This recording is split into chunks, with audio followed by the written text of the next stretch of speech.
I've got a will. We're going for burial.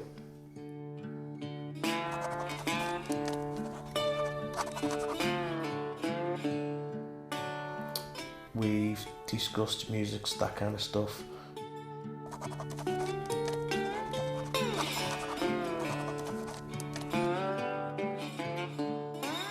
We've looked at plots, family plots, that kind of thing.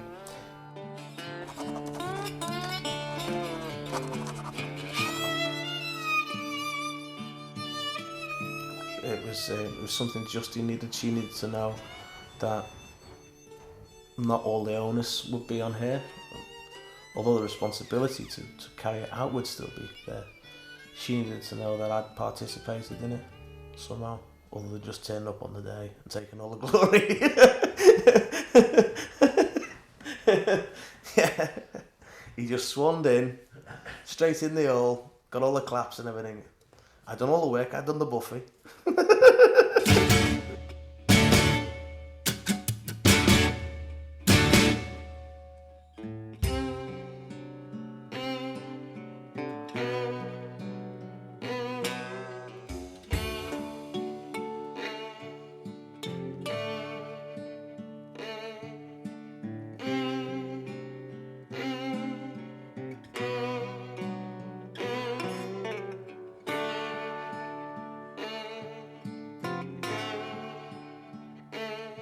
And the blues are falling down like hail. And the blues are falling down like hail.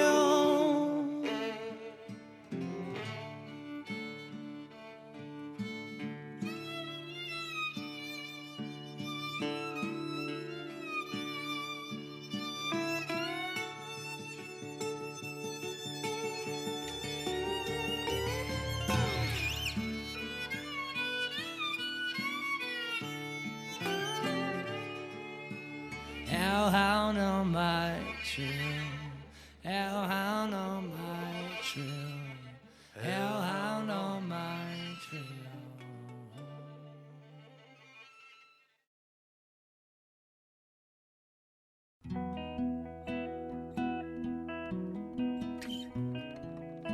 If I died tomorrow, I'd be a happy man. I wouldn't be bitter about it because I've had just such good fun.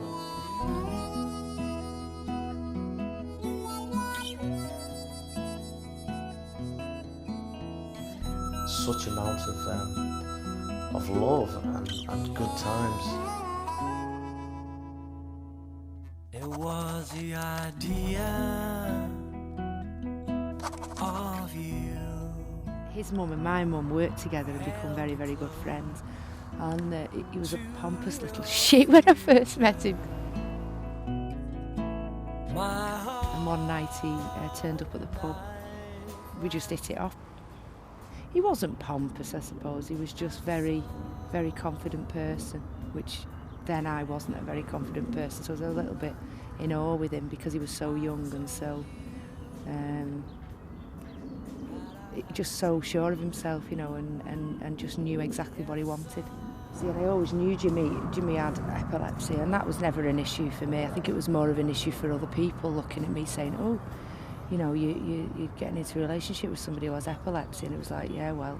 And it was never, ever an issue for us. His consultant asked for a meeting with us and then just said, I've got something to tell you. You've got an absolutely huge malformation in the back of your head. And the saddest thing about that as well is I'd just found out I was pregnant as well with James, which was like, you know, people were like, oh, flipping it, well, what are you going to do then? You know, and it was like, I'm going to have a baby, what do you think I'm going to bleeding well do, like?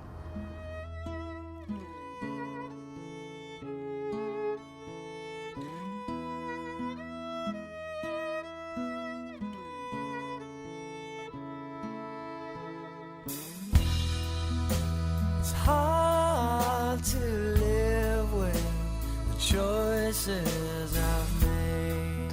It's basically like a lump of spaghetti, a ball of sort of cotton wool, that kind of thing. a cluster of malformed arteries in the brain, and it's always been there. It's like a congenital defect, almost like a wart or a birthmark in the brain. The doctors just referred to it as tiger country as far as operations were concerned, and said that because of where it is, we have to be careful about, because we could literally, when you're talking to me now and I'm sort of compos mentis as it were, or rational about things, that we could basically just do something and you would be permanently blind or paralysed or just unable to speak. So it was, well, in that case, can you not? I mean, just leave it.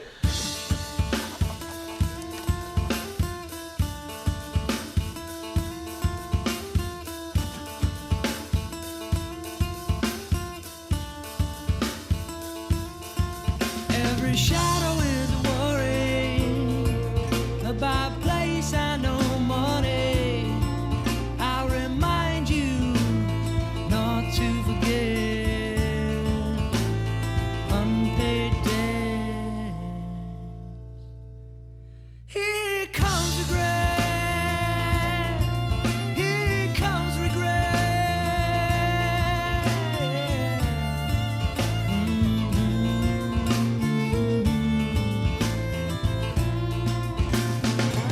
Please don't knock me.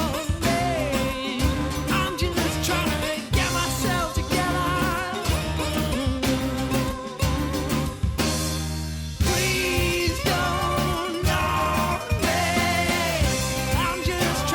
get myself together. Please don't knock me. I'm just trying to get myself together. Please don't knock me. I'm just trying to get myself together. Please don't knock me. I'm just trying to get myself together. Please don't knock me. I'm just trying to get myself together. It makes him scared, I think, and it definitely makes us too scared, doesn't it, Tom? It really does. You can have one.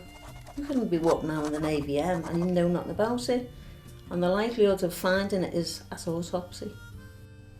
At that point, we need to do something, because if we don't, your age at the time, I think about 22, 23, you're going to be in your sort of mid-30s, and you become a lot more vulnerable in that point, so you might only have like a 10-year lifespan. And as they monitored it, it was growing, obviously growing with him. And they said if we don't do some treatment, it could burst. And that's how you get your brain hemorrhage. There weren't that many surgeons who were willing to operate on a healthy person. So, well, oh yeah, he might be, their thing was, well, in 10 years' time, he might be very ill. So, but he's not now. So they don't want to be the person that said, well, I've just cut him open and now he's dead. So it was, they said, you won't find a surgeon that'll do that. They changed his medication, did him loads of scans and all the rest of it. And then Jimmy's one of these people, if it's not working for him and he doesn't like it, he'll cut it dead, which he did. He wanted to concentrate on us having our first baby, which we did. About 2 years after that, when James was about 2, I went back to work full time. Jimmy really struggled, he was tired all the time. So I wrote a letter to his consultant, and we got another meeting, and he did another scan. And I was pregnant with Thomas, our second son, and he said, Luke, I've got to take him into hospital, he's got to have some brain surgery. It was a case of, well, we've got to the surgery to keep him alive. It was bleeding quite badly, and I was in a bad way. And when he gave us the date, he said it's got to be really soon. He gave us the date, and it was the day that I was due to have Thomas, which was like, no, this is just not happening to us. I thought, how can people be so unlucky? Jimmy went in, and his mum came and stayed with us, and we went together, and that was just hideous. And when he sat me down and he said, Luke, this is potentially a fatal operation that he's having, and nobody had ever prepared us for that before. And his mum was really upset. And I've got a newborn baby in the carry cot and a toddler, and that was just that was probably the worst day of me. Well, not the worst, but one of the worst days of my life.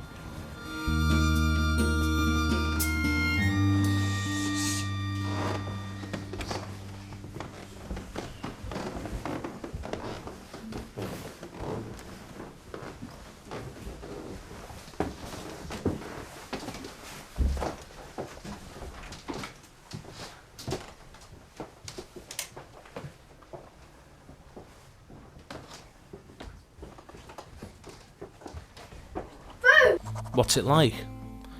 We'd had some friends over, and Like some form of premonition? we just had a mad night. Jimmy doesn't really drink a lot. Feel it coming? He just collapsed. Almost like I'm not running at the same speed. After I was getting a bit frisky, and then he just said he had a pop in his head. Objects and surroundings His brain was a bit like it popped. come out of focus. There was complications, flickering white lights like He has the 9-hour op, tiny projectors and then he's alright. appear in the corner of my eyes, But within an hour, he's back down again. and my head opens up to a They cut him on the way out.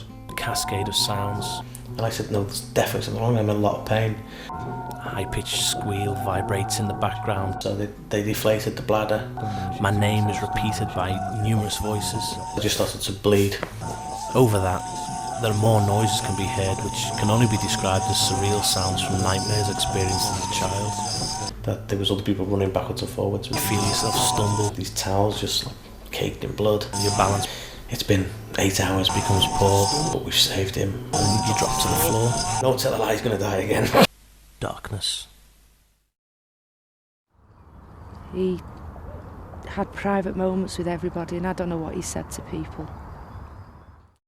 Then when I actually got in to see Jim, he just said to me, "This is a wonderful feeling, I think I'm dying."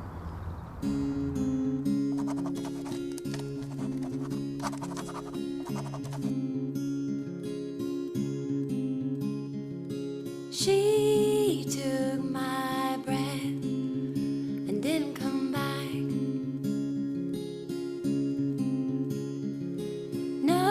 Nowhere in my chest, there's nothing left. Hold your breath, don't sleep or dream. Don't let anything touch you. Now I wish this room would shake and not stay as it is. So I can let out this ache. Why didn't you stop when my heart did? Hold your breath, don't sleep or dream. Don't let anything touch you.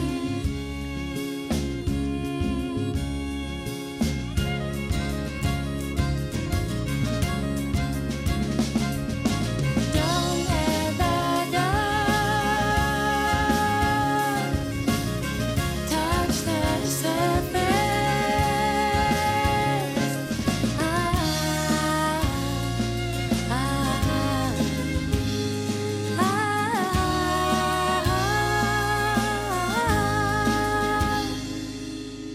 Hold your breath, don't sleep or dream. Don't let anything touch you.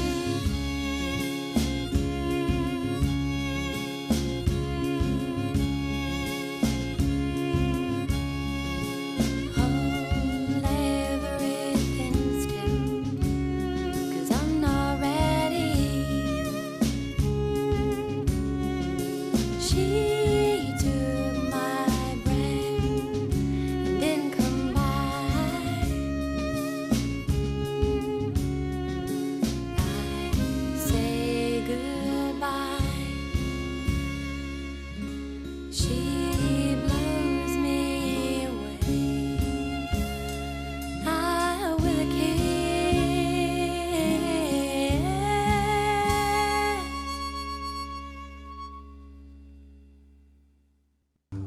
Thank you very much. Cheers.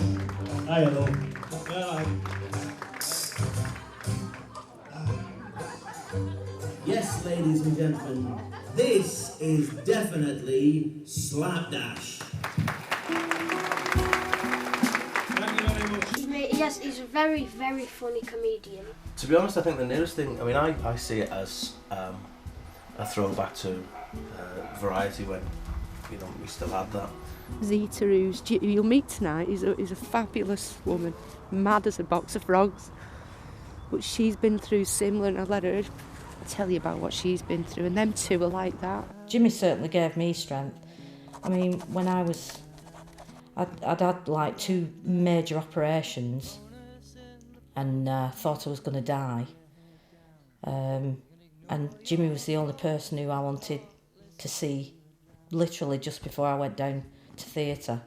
And then when they said I had to go down again for a 3rd time, and Jimmy wasn't there, but I had to ring him up and I said, "Look, Jimmy, I don't think I'm coming back from this." And he said, "You know, don't talk stupid. What did you say to me?"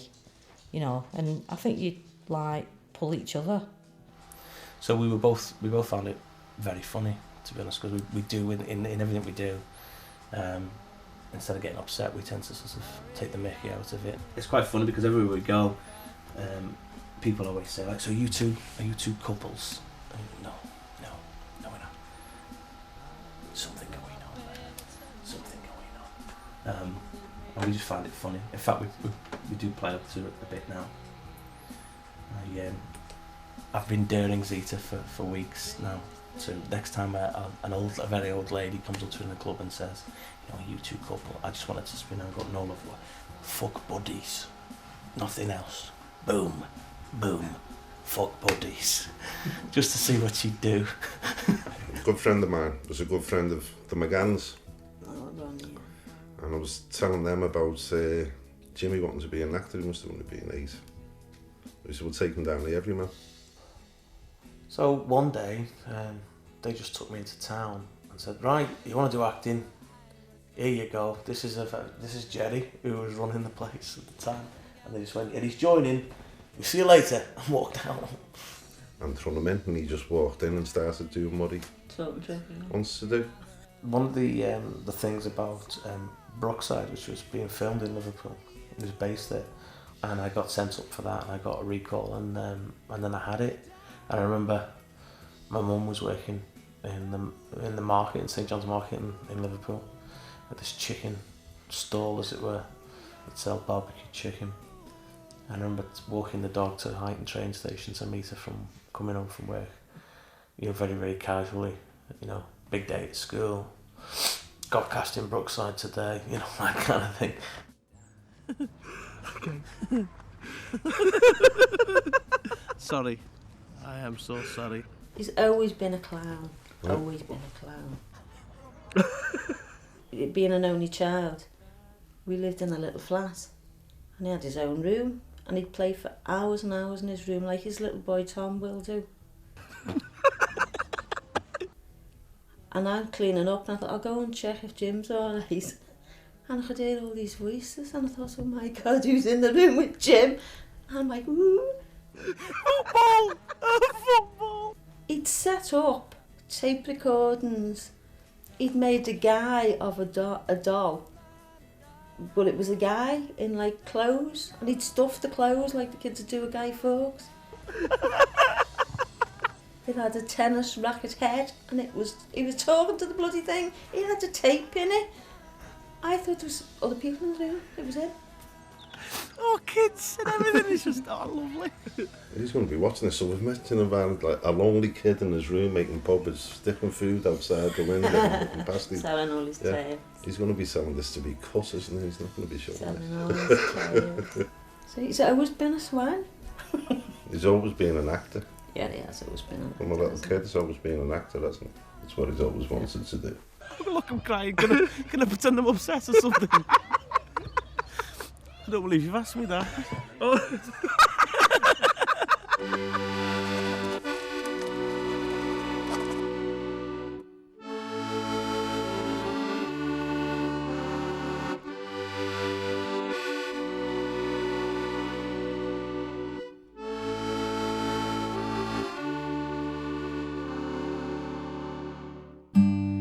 Sometimes I wanna be left behind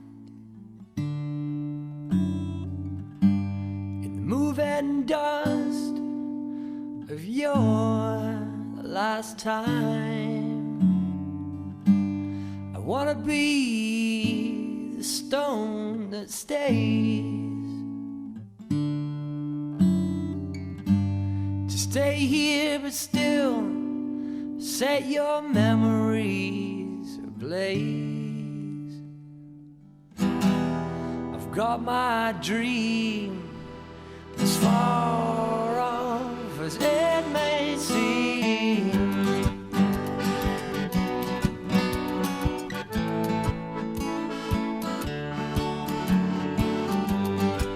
What was here set out to sea.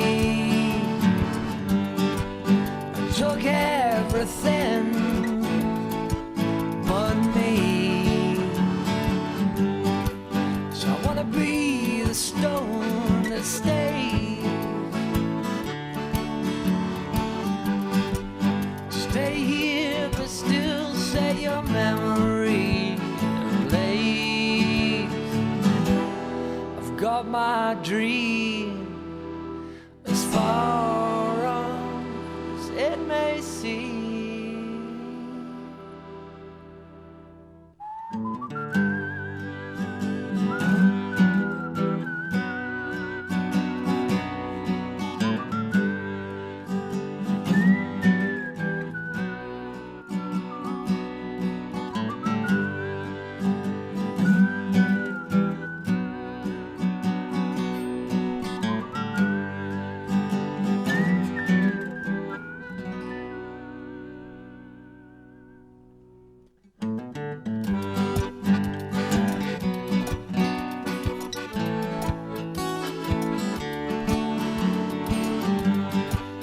Now you're leaving, nothing left behind.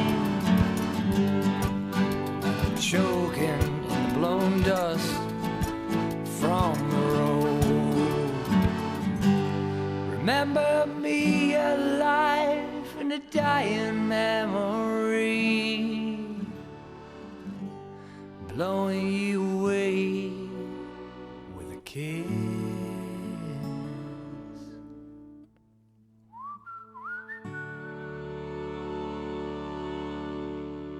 He's gone, wait.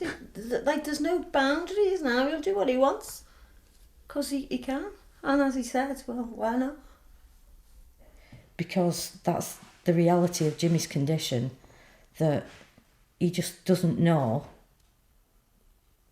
what's going to happen tomorrow. I mean, I know none of us know what's going to happen tomorrow, but for Jimmy, it is a lot more sort of real that, you know, he could have a massive fit and that's it.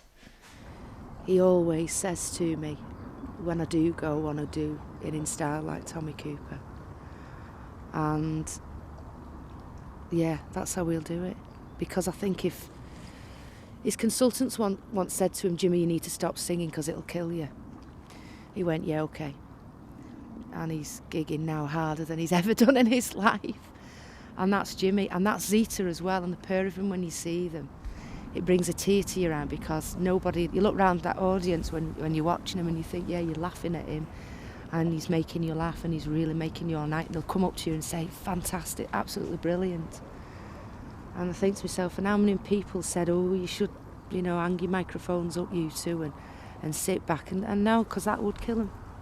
So I think the pair of them will die on stage and be carried out still with a smile on their face. Because Zita and Jimmy both have collapsed on stage. How do you get up and go back on stage after that? That to me is just amazing. I suppose it's because you feel you're alive. You know, I mean, really by the laws of above, neither of us should be here. So we just put our heart and soul into it. But in every aspect of our lives, not just this, everything Jimmy does, he puts his heart and soul into it. There's not a day I go by that I doesn't go by, Lee, that I wake up and go, Jimmy's still alive. I know that sounds a bit dramatic, but that's how I have to live my life, and I'm getting dead upset now. Because it's horrible to think that one day I might put my hand on him and he'll not be there, or he'll not be breathing. It doesn't matter how much counselling you have and how much people say, oh, it's all right, look at Jimmy. Yeah, you look at Jimmy and you see, you know, James Caroll, who's a dead, happy, confident, successful person. You don't see it when he's on the floor, gasping for his breath, talking backwards.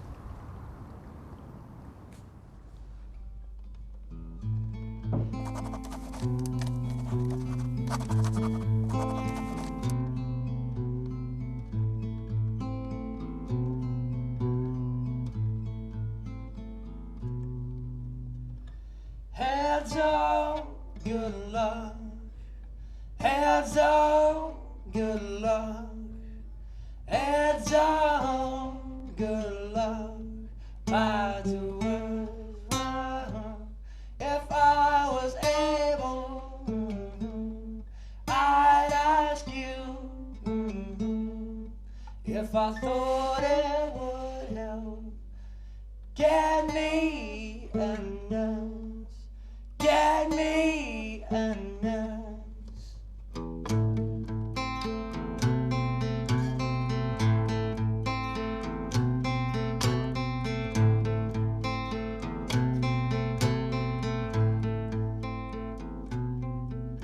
I'm positively thrilled at the idea of another lucky surprise to prove my worth and put some heart in my eyes.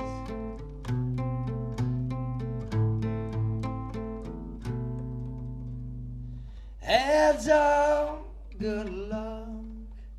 Heads up, good luck. Heads up, good luck. By two words, heads up, good luck. Heads up, good luck. Heads up, good luck. Heads up.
He's never caused anyone any trouble. He just, and he was a great kid.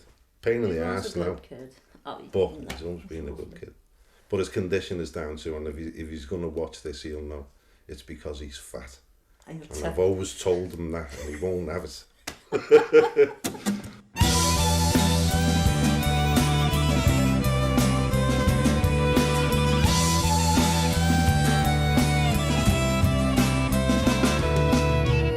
Jimmy's consultant said to us he's not going to grow old.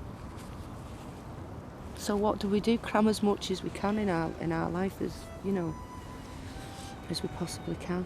He's happy. It's not stopping him doing anything because he lives his life to the full. In any given day, you really can only play with the cards that you're dealt. We just like doing daft, stupid things all the time. I've not been so good, I've got a bad leg. I've got this thing in my head that's killing me. Do you want a bro? It's just like, you know, it can be a conversation killer. He's never going to get better. And for a young man who's got young children and a young wife as well, I don't know how he stays as positive as he does, but he does. So I tire of negativity very, very quickly. His powers of recovery is just amazing. What's the point of this? It does, you know, when people always say, well, it takes more effort to frown, but it just does.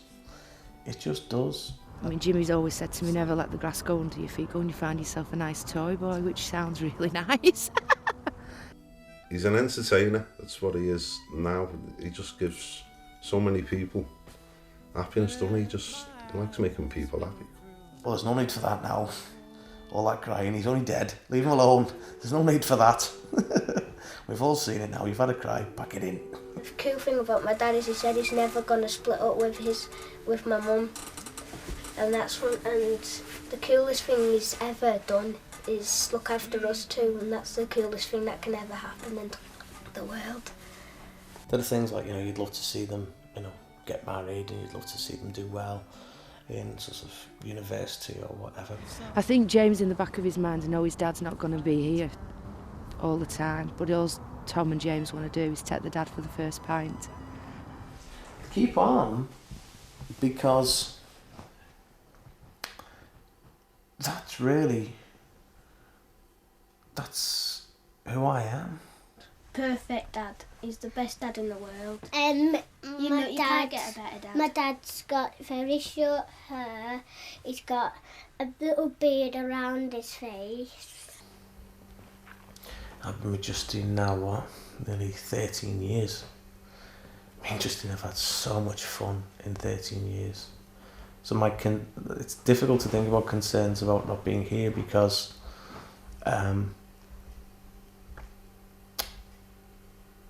you know, without meeting Justine and without having the boys and to think about them 13 years, if I died tomorrow, I'd be a happy man.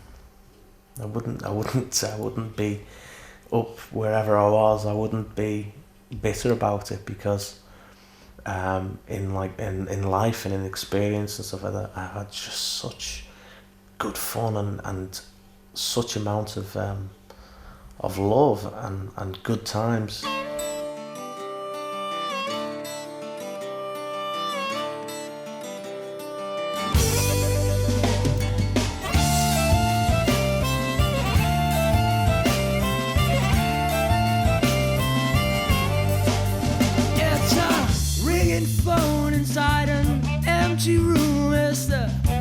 Running over and the curtains closed. It's a blind man asleep in someone else's bed, and there's no one there that he knows. Can you?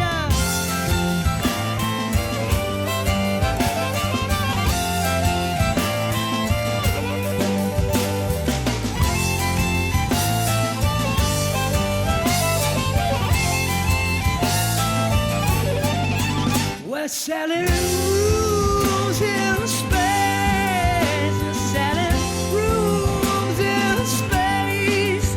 We're selling rooms in space. We're selling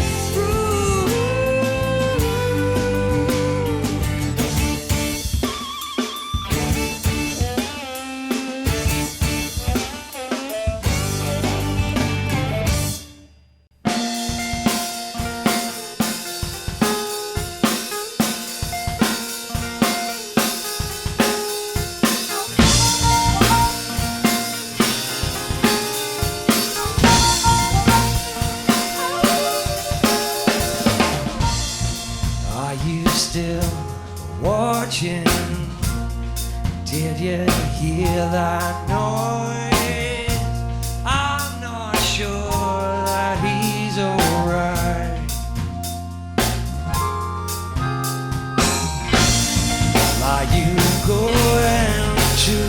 something? Is there something you can do? Are you going to do something? Must be something you can do.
Thank God you're here. I didn't think you were coming. And you know that I couldn't stand much longer on my own. Well, are you going to do something? Is there something you can do? Are you going to do something? Must be something you can do. Are you going to do something? Is there something you